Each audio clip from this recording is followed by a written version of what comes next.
Bonsoir, Madame, Monsieur, bienvenue au sommaire de cette édition. Deuxième et dernier jour du 31e sommet de l'Union africaine à Nouakchott. Ahmed Ouyahia, représentant du président de la République à ce sommet, a exposé hier soir les efforts de l'Algérie dans la lutte contre la corruption. Nous l'écouterons dans ce journal. Nourdine Bedoui inaugure l'unité de séparation et de boosting gaz d'Al-Rar, une véritable valeur ajoutée à l'économie nationale. La station, qui emploie quelques 400 travailleurs, exploite actuellement 39 forages gaziers. La prise en charge des migrants sur le plan médical gratuite et universelle. Aucune distinction n'est faite entre les malades algériens ou étrangers, quelle que soit leur situation. À suivre un reportage à l'hôpital de Tamanrasset. Un nouveau procédé de traitement des déchets de cimenterie. Un projet pilote initié par JICA de combustibles alternatifs à travers la destruction des combustibles liquides et pâteux. Une page détente et vacances dans cette édition. Nous serons notamment à El Qala, une très belle région à l'extrême est du pays. Avant de revenir en détail sur ces titres de l'actualité, le président de la République, Abdelaziz Bouteflika, a signé 5 décrets présidentiels portant ratification d'accords et de conventions de coopération avec plusieurs pays, et ce conformément à l'article 91.9 de la Constitution. Il s'agit de l'accord relatif aux services de transport aérien entre le gouvernement algérien et son homologue italien, signé à Alger le 22 janvier 2013, de 2 autres accords de coopération avec le Mali, le premier dans le domaine du pétrole et du gaz et le second dans le domaine de l'énergie, signé le 3 novembre 2016 à Bamako. Il s'agit aussi de l'accord entre les gouvernements algériens et polonais portant création d'une commission mixte de coopération économique, commerciale, scientifique et technique, signé à Alger le 25 novembre 2017, ainsi que de la convention de coopération culturelle et artistique entre l'Algérie et le Koweït, signée à Koweït City le 2 octobre 2013. Je vous disais en titre, les travaux du 31e sommet des chefs d'État et de gouvernement de l'Union africaine se sont poursuivis à huis clos ce lundi à Nouakchott, avec la participation du Premier ministre Ahmed Ouyahia en sa qualité de représentant du président de la République Abdelaziz Bouteflika. Les travaux de la deuxième et dernière journée du sommet de l'UA étaient consacrés notamment à l'examen et à l'adoption des instruments juridiques ainsi que du budget de l'UA pour l'année 2019. Le 31e sommet de l'Union africaine est placé, vous le savez, sous le thème « Remporter la lutte contre la corruption, une voie durable pour la transformation de l'Afrique ». Et justement, le Premier ministre avait exposé hier soir à Nouakchott les efforts de l'Algérie dans la lutte contre la corruption dans le cadre de ce 31e sommet de l'UA. Ahmed Ouyahia, qui a participé à ce sommet en sa qualité de représentant du président de la République. Je vous invite à l'écouter. Ma délégation félicite son Excellence M. Mohamedou Buhari, président de la République fédérale du Nigeria, pour la qualité du rapport qu'il nous a présenté au sujet de la mobilisation de l'Afrique, de placer le 31e sommet de son organisation sous le thème de cette bataille. En effet, la corruption n'est pas une triste singularité africaine, comme veulent le faire croire certains discours tenus ici et là. Bien au contraire, malgré les limites objectives qui pèsent encore sur ses moyens, l'Afrique peut s'honorer d'avoir pris à bras-le-corps la lutte contre la corruption, ce crime dangereux pour le développement et même pour la stabilité de nos pays. En témoigne notamment la Convention de l'Union africaine pour la prévention et la lutte contre la corruption, adoptée voilà 15 années au lendemain de la conclusion de la Convention des Nations unies sur la même question.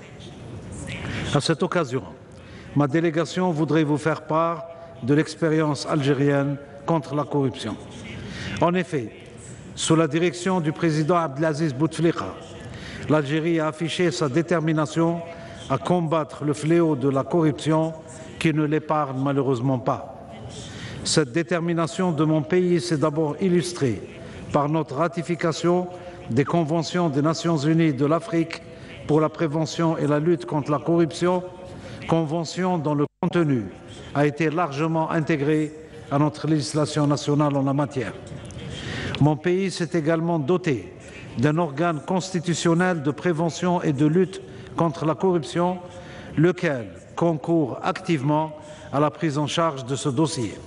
Par ailleurs, la justice compétente pour l'investigation et la répression de toutes les atteintes à la loi fait l'objet en Algérie depuis le début de ce siècle d'un vaste programme de modernisation et de renforcement de ses capacités en lois mises à jour, en magistrats annuellement formés par centaines et en capacités matérielles requises. Forte de ces moyens, la justice algérienne a traité de 2015 à 2017 seulement plus de 7000 affaires de corruption. En outre, l'Algérie conduit sa lutte contre la corruption dans la transparence. Ce volet de sa gouvernance a été présenté à 2 reprises à l'occasion du passage du dossier algérien devant le mécanisme africain d'évaluation par les pairs. Au niveau mondial également, notre rapport national sur la lutte contre la corruption a valu en mon pays des appréciations positives lors de sa présentation en 2012 devant l'instance compétente des Nations Unies à Vienne au titre du premier cycle d'examen de la Convention des Nations Unies contre la corruption. L'Algérie présentera cette année un second rapport à la même instance onusienne relatif notamment au chapitre portant sur la prévention de la corruption et le recouvrement des activités et des crimes de corruption. Toujours à Nouakchott et en marge du 31e sommet des chefs d'État et de gouvernement de l'organisation panafricaine, le Sahara occidental a signé ce lundi son adhésion à 3 accords de coopération avec l'Union africaine. Il s'agit de l'accord africain pour la préservation de la nature et des ressources naturelles, l'accord du régime relatif au centre africain pour le développement des ressources minérales, ainsi que l'accord portant sur la charte africaine des principes et des fondements de la décentralisation, la gestion et le développement local. Les 3 accords ont été signés, vous le voyez à l'image, par le président sahraoui Brahim Ghali en présence de la conseillère juridique de l'UA, Madame Namira Negm.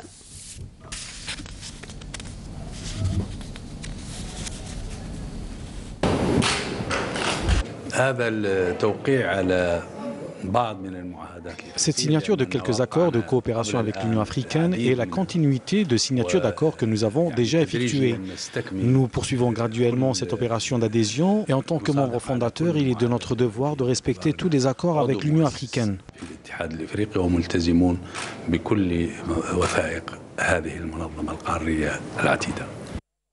La mise en place d'un mécanisme africain pour permettre à l'Union africaine d'apporter un appui efficace au processus conduit par l'ONU, basé sur les résolutions pertinentes du Conseil de sécurité en vue de parvenir à l'autodétermination du peuple sahraoui du Sahara occidental, a été recommandé hier à Nouakchott par le président de la commission de l'UA, Moussa Faki, dans le rapport sur la question du Sahara occidental qu'il a présenté hier devant le sommet de l'UA.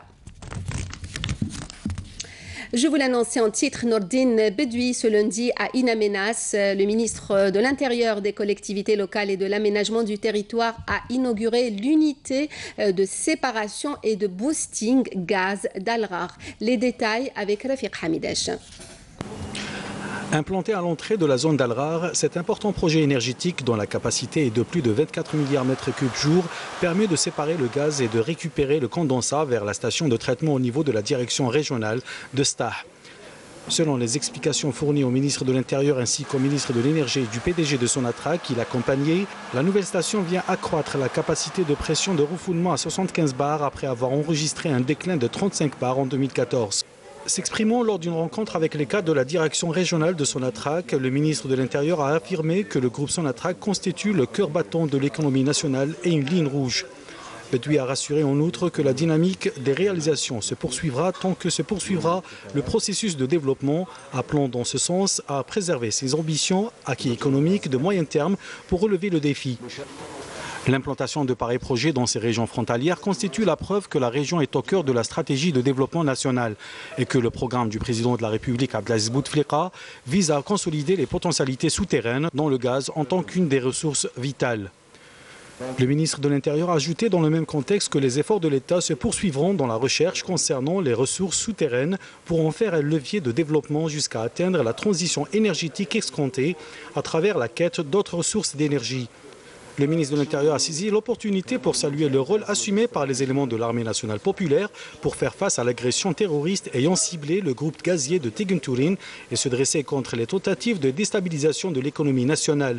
Par ailleurs, le ministre de l'Énergie, Moustapha Guitouni, a annoncé aujourd'hui dans la région de Sta, commune d'Enaminas, Wilaya d'Ilizi, le lancement d'un ambitieux programme de développement des énergies renouvelables à travers les différentes wilayas du pays. S'exprimant lors d'une séance de travail avec les cadres de la direction régionale de Sonatrach, le ministre a fait état de la projection à l'horizon 2030 d'une production électrique de 22 000 MW, dont une tranche de 150 MW qui sera produite au cours des 3 prochaines années et 50 MW produits dans les wilayas du Sud avant la fin de l'année en cours. Ces projets énergétiques visent à construire une économie nationale diversifiée susceptible de générer l'énergie électrique à partir du gaz, a indiqué le ministre, ajoutant que le secteur de l'énergie vient de mettre en service de nouvelles installations énergétiques à travers le pays. Un tiers des hospitalisations à l'hôpital de Tamanrasset est pour les migrants. Leur prise en charge sur le plan médical est gratuite et universelle. Aucune distinction n'est faite entre les malades algériens ou étrangers, quelle que soit leur situation, qu'elle soit régulière ou illégale. Sur place, le reportage de Nahla Larbi. Avec plus de 40 nationalités entre ressortissants du Sahel et ceux de l'Afrique de l'Ouest, la plus grande wilaya du pays enregistre depuis quelques années déjà des taux records de maladies transmissibles, voire infectieuses, comme le paludisme, le VIH ou encore tout récemment la rougeole. Cela sans compter les maladies tropicales à l'instar de la lèpre. Le docteur Akhamor, infectiologue à l'hôpital de Tamanrasset, a à ce propos tenu à mettre en relief l'action humanitaire déployée par l'Algérie pour prêter assistance et prendre en charge au plan médical ces migrants. La prise en charge des migrants à Tamanrasset, elle est très importante parce que Tamanrasset, c'est une zone qui est de transit mais aussi d'installation. Il y a beaucoup de migrants qui s'installent à Tamanrasset. Donc la prise en charge, elle est globale. Donc on a des patients évacués, on a des patients hospitalisés, on a des patients opérés. Alors le pourcentage des migrants, de la prise en charge est environ de 30% par rapport à la population générale. Ce qui fait qu'un tiers des hospitalisations, des évacuations, des constatations est pour les migrants. Et pour le budget, c'est-à-dire pour le coût, c'est à peu près, en matière de médicaments, c'est 66 millions de dinars par an, ce qui fait 6,6 milliards. Ça, c'est juste pour les médicaments. Pour le budget de fonctionnement, c'est 354 millions, donc ce qui fait 34 milliards de centimes. C'est un coût de prise en charge des migrants par année, et ça, je parle que de l'hôpital de Tamanrasset. La prise en charge médicale en Algérie, elle est gratuite pour tout le monde. C'est une politique de l'État, mais elle est aussi universelle. C'est-à-dire, nous, autant que soignants, on ne demande pas la nationalité. La prise en charge, elle ne change pas selon la nationalité ou selon le statut, c'est-à-dire le migrant, est-ce qu'il a des papiers ou il n'a pas de papiers. Donc on prend en charge tous les patients, qu'ils soient migrants, qu'ils soient algériens, et de manière gratuite et universelle. La visite de l'établissement hospitalier de Tamanrasset, du service de maternité et du centre de dialyse, où sont sans distinction pris en charge les locaux comme les migrants, notamment nigériens, a fait dire au consul général du Niger à Tamanrasset que les moyens mis en œuvre par l'Algérie sont littéralement sans pareil. La réalité de l'Algérie à ce qui concerne la prise en charge médicale, en tout cas, je ne dis pas qu'on ne peut pas la trouver ailleurs, mais pour le moment, vous mettrez beaucoup de temps à faire les 4 points cardinaux pour retrouver là où vous pouvez avoir l'équivalent de cette prise en charge médicale. Dans quelques heures, pour rappel, les 424 migrants nigériens quitteront le centre d'accueil de Tamanrasset où ils auront reçu les derniers soins avant le retour dans leur pays. Ils devront pour ce faire reprendre la route en direction d'Agadez. Lutte contre la criminalité organisée, des détachements combinés de l'armée nationale populaire ont arrêté hier à Oran et Ilizi 5 narcotrafiquants et saisi 9,25 kg de kif traités, a annoncé aujourd'hui le ministère de la Défense nationale. D'autre part, des éléments de la gendarmerie nationale ont appréhendé 5 individus en possession de 4 fusils de chasse et une quantité de munitions à Batna. Valorisation énergétique et protection de l'environnement. Un séminaire international sur la co-incinération des déchets en cimenterie a débuté aujourd'hui à Alger. Des expériences sont présentées sur le recyclage des déchets solides et l'utilisation de ces derniers dans les fours de cimenterie. Le but est d'arriver à une économie verte. Le reportage de Amali Siritir. Les experts et chercheurs participant au séminaire international co-incinération des déchets en cimenterie, valorisation énergétique et protection de l'environnement s'intéressent à la problématique de traitement des déchets par co-incinération dans les fours de cimenterie pour la valorisation énergétique et la réduction de la pollution de l'environnement. Il y a deux volets qui peuvent être faits. Il y a la valorisation énergétique où là on sert de l'énergie qui est contenue dans les différents produits, puis on fabrique un combustible synthétique avec toutes ces matières qui vient remplacer avantageusement les combustibles traditionnels, qui sont des ressources non renouvelables. On utilise des sous-produits, si on veut, de la consommation et de l'industrie pour remplacer des ressources comme de combustibles traditionnels. Je pense qu'il est fort important d'utiliser les combustibles alternatifs en four de cimenterie de manière à épargner les combustibles nobles et les combustibles fossiles. Au niveau environnemental, c'est très important. Et également pour minimiser les décharges. Donc il y a deux types de déchets, il y a les déchets industriels et les déchets domestiques. Donc je pense qu'en cimenterie, le plus facile est d'abord d'utiliser les déchets industriels et ensuite de passer aux déchets urbains. Donc les déchets industriels ont une composition beaucoup plus stable que les déchets urbains et ont une préparation beaucoup plus facile, donc des coûts de préparation beaucoup moins élevés. Premier du genre en Algérie, ce séminaire international permettra d'identifier les meilleures techniques disponibles pour le traitement des déchets par co-incinération, la valorisation énergétique et matière des combustibles alternatifs et la protection de l'environnement. Voici la première expérience de combustible alternatif à la cimenterie de Meftah. Cette possibilité permettra de rationaliser à l'avenir l'utilisation du gaz. Il s'agit en fait d'une technique qui consiste à intégrer les déchets industriels et les déchets ménagers triés sous forme de combustible. Un process qui a déjà fait ses preuves à l'étranger. Le reportage est signé Abdelmajid Benqassi. L'utilisation des combustibles alternatifs dans le processus de fabrication du ciment est une première en Algérie. Une technique qui a déjà fait ses preuves ailleurs est en voie d'être utilisée chez nous, avec un double objectif, une économie sur l'énergie comme le gaz et bien sûr faire de la récupération sur les déchets ménagers industriels. C'est ce que nous appelons la technique de la co-incinération. Elle a été testée récemment par le groupe des ciments d'Algérie et ce sont des défis à relever. D'un double challenge dans l'économie algérienne. Premier challenge, c'est que les ressources énergétiques conventionnelles qui sont abordables en Algérie vont le devenir de moins en moins. C'est-à-dire que la quantité de gaz que nous utilisons pour brûler est une quantité importante et de plus en plus rare. Et donc chaque mètre cube de gaz que nous ne brûlons pas, c'est un mètre cube de gaz que nous pouvons exporter. La deuxième constatation, c'est l'accumulation de déchets dans le pays, donc avec des problématiques environnementales, etc., et une insuffisance des solutions de destruction de ces déchets. Une des problématiques essentielles de toutes les villes d'Algérie, aujourd'hui, c'est les déchets ménagers. Donc ceci d'abord, aujourd'hui, si on ne les traite pas, de toute manière, demain, on risque de se faire ensevelir par ça. Nous avons fait des essais sur les bouts de steppe, les stations d'épuration d'eau. Nous avons utilisé les dérivés de l'APSA. Ça aussi, ça a donné des résultats qui sont très probants.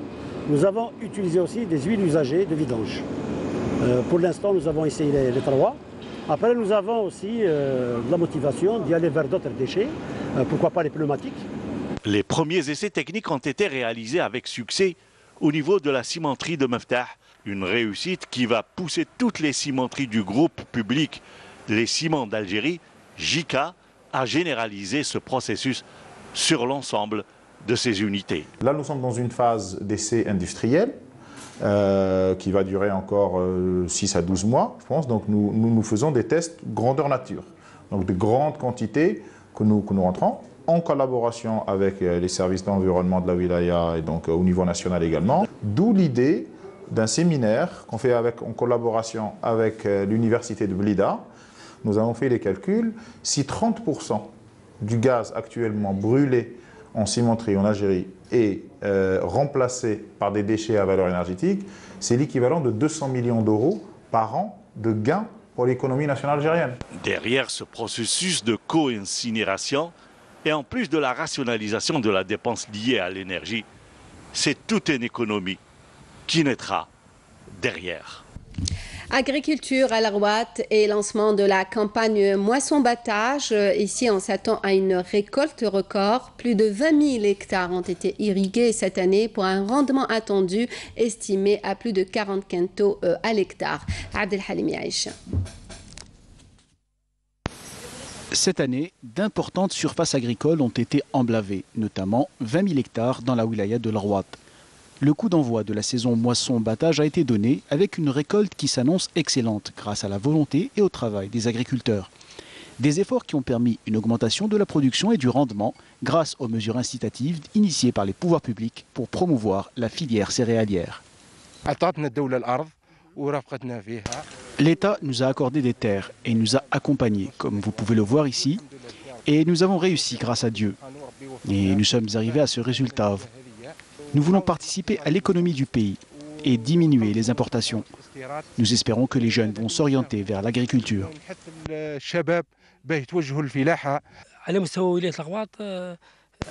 Au niveau de la wilaya de l'Arwat, nous avons 76 000 hectares de surface agricole utile, dont 37 000 sont irrigués et 21 000 hectares sont destinés aux céréales. Les prévisions de production sont de 40 à 45 quintaux par hectare.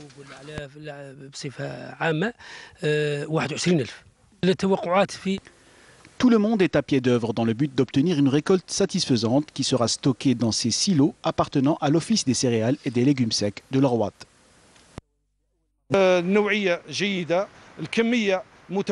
Comme vous le voyez, la variété est bonne. La quantité récoltée est appréciable au niveau de l'Arwat et on a dépassé les 95% de prévisions.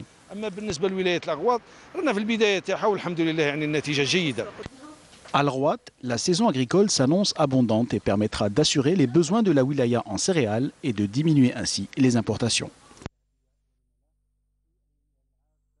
Skikda, l'une des destinations phares des vacanciers durant l'été. La région, il faut le dire, a des atouts certains.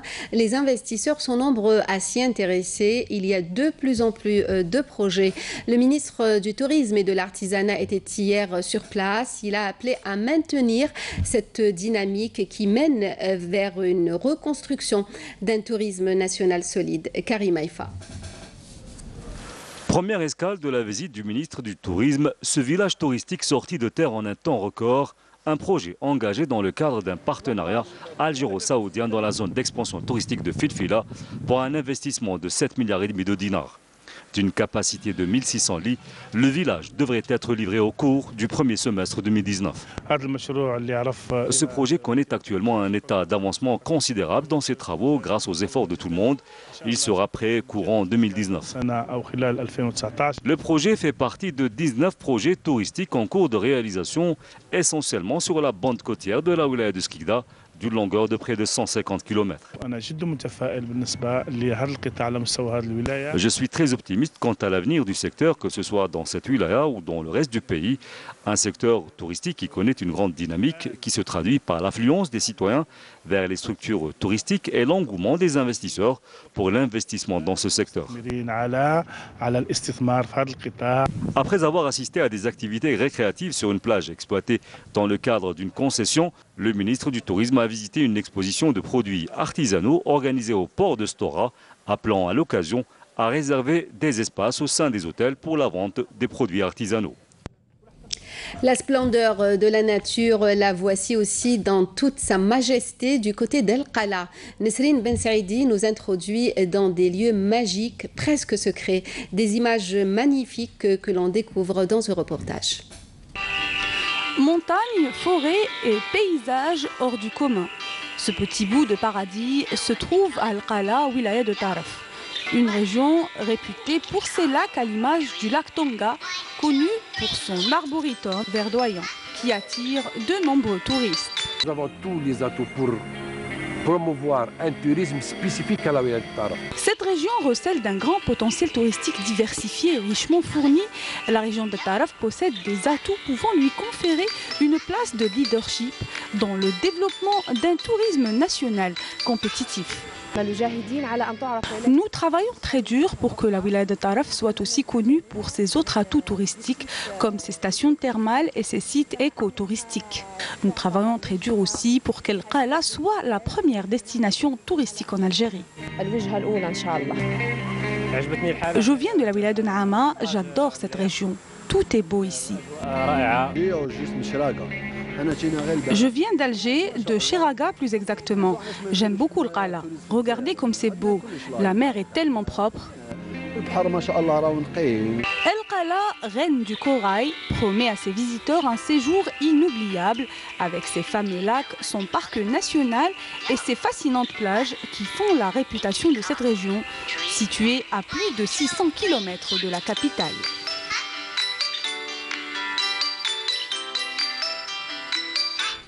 Magnifique Al-Qala. Et n'oubliez pas vos lunettes de soleil cet été. Plus qu'un accessoire de mode, les lunettes de soleil sont indispensables.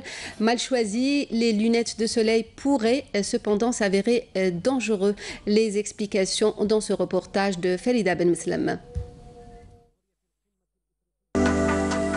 Souvent, on nous fait rappeler de protéger nos yeux. Un incontournable accessoire, une paire de lunettes, peut nous donner du style. Mais est-ce suffisant pour les protéger du soleil? Il y a une catégorie de gens qui préfèrent qu'ils disent que les lunettes sont valorisées. D'accord. Et d'autres ne يحوسوش يحوسوا la marque.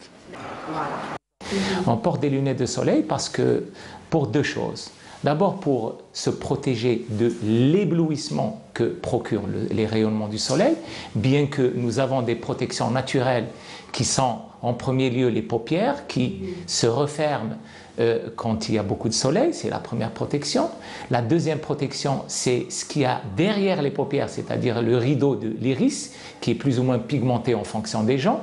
Alors plus l'iris est pigmenté, plus il protège donc les structures de l'œil. Et enfin, nous avons le centre de l'œil, de la pupille, qui se rétrécit quand il y a une forte intensité de soleil. Ça, c'est l'effet d'éblouissement. Le deuxième effet pour lequel on doit protéger et on essaye de protéger l'œil grâce aux lunettes de soleil, c'est surtout les rayonnements ultraviolets qui sont contenus dans les rayons solaires et qui sont les plus nocifs parce qu'ils engendrent à longue échéance, par effet d'accumulation, des dégâts au niveau de l'œil d'avant en arrière.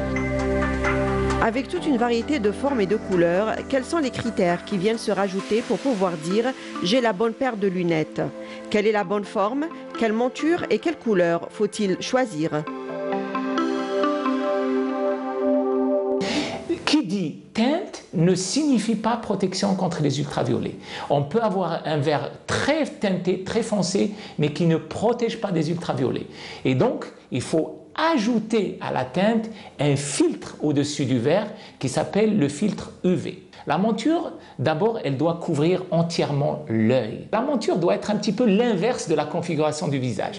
Et en effet, pour un visage rond, il faut privilégier une monture plutôt carrée, alors qu'un visage, disons, ovale, un visage ovale, il s'accommode à toutes sortes de montures. Pour le moment, la plupart des gens, ils ont tendance à les lunettes à برا. Sur des verres traités, ça dépend des budgets voilà. Mais de préférence pour eux, les verres traités, polarisés. Oui, ils sont conscients donc. Vous l'aurez compris, l'achat d'une paire de lunettes est délicat et implique de suivre certaines consignes importantes au milieu de toute une panoplie de modèles très attractifs. Fin de ce journal, le rappel des principaux titres. Deuxième et dernier jour du 31e sommet de l'Union africaine à Nouakchott, Ahmadou Yahya, représentant du président de la République à ce sommet, a exposé hier soir les efforts de l'Algérie dans la lutte contre la corruption. Nourdine Bedoui inaugure l'unité de séparation et de boosting du gaz d'Al-Rar, une véritable valeur ajoutée à l'économie nationale. La station qui emploie quelques 400 travailleurs exploite actuellement 39 forages gaziers. La prise en charge des migrants sur le plan médical gratuite et universelle. Aucune distinction n'est faite entre les malades algériens ou étrangers, quelle que soit leur situation. Nous avons suivi un reportage à l'hôpital de Tamanrasset. Un nouveau procédé de traitement des déchets de cimenterie, un projet pilote initié par JICA de combustibles alternatifs à travers la destruction des combustibles liquides et pâteux. Une page détente et vacances dans cette édition. Nous étions à El Khala, une très belle région à l'extrême est de l'Algérie. Merci à vous de nous avoir suivis. Vous pouvez retrouver nos programmes sur la page Facebook, la chaîne YouTube de Canal Algérie et sur notre site internet pour le journal à 20h, l'édition en arabe. Juste après, question d'actu, Nazim Aziri s'intéressera ce soir avec ses invités au marché pétrolier. Très bonne soirée, merci, à demain.